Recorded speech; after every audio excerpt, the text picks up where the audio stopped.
moving on to the deal processes and the comparison between the manager buyout and sale into employees. What is common in both flavors of deal is the preparation for sale process.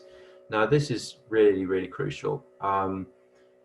We tend to do this through using a diagnostic. My colleagues in VFDNet will be familiar with the diagnostic we run called Exit Ready Map, where we look at the business. It gives us a very efficient way of looking at the business, identifying the key strengths, but also identifying the blind spots, because those blind spots are really crucial to find at the beginning to understand where the pitfalls might be.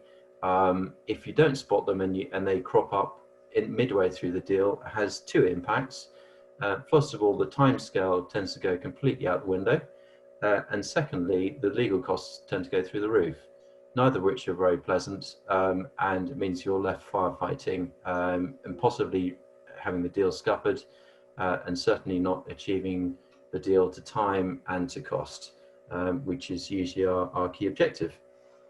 So it's really important to get the preparation right. Then you move on to arranging funding, or choosing to not arrange funding if depending on the type of deal. But the manager buyout is definitely arranging funding. So that would be bank funding.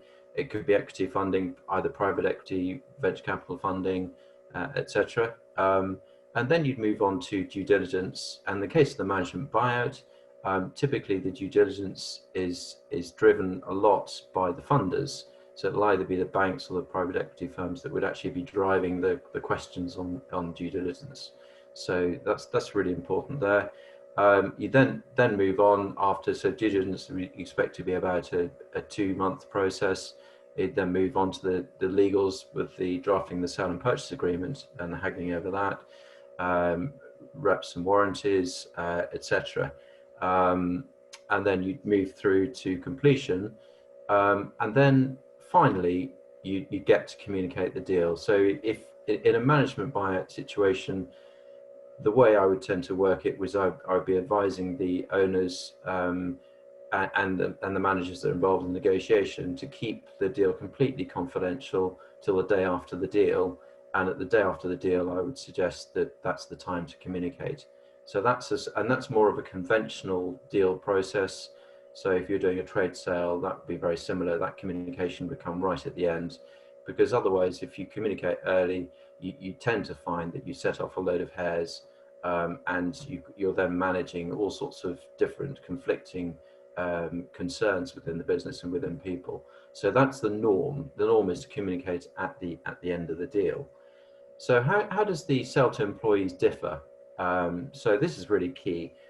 Preparation for sale, absolutely, you need to get that done really thoroughly at the beginning so that you're well prepped and you can manage the whole process in a good sequential way, to timescale, to budget, and you can achieve what you want to do in the right time frame. Then you would also move on to arranging funding. If you're selling to employees, the funding might be actually provided by the vendor in terms of vendor loans. But it could also be bank funding. In some situations, it could also be equity funding as well. So definitely that arranging funding is a key step in the sale to employees. And then you then get to a crucial stage, which is the estimated valuation. So we tend to get involved in doing estimated valuations, not the formal flavor, but very much the informal flavor. Which really helps inform the owners, and in particular looks at what would be a fair valuation, and we'll come on to valuation shortly, but what will be a fair valuation for all parties concerned. And then with the sales to employees, we then get to communicate. So the communication of the deal, as you can see, is much earlier in the sale to employees. So the deal isn't done. The valuation isn't formalized and finished. We haven't even done due diligence, but we're communicating at this stage. And Val, I know you will have covered this in earlier seminars, but the communication element is really key at that point. We then get to the valuation, and we'll come to it a bit later. I'll talk about it a bit later. The sort of due diligence is almost a reverse due diligence. So we'll come to that. I'll talk to that a bit later. We then end up doing the negotiating the trust deed and sale and purchase agreement.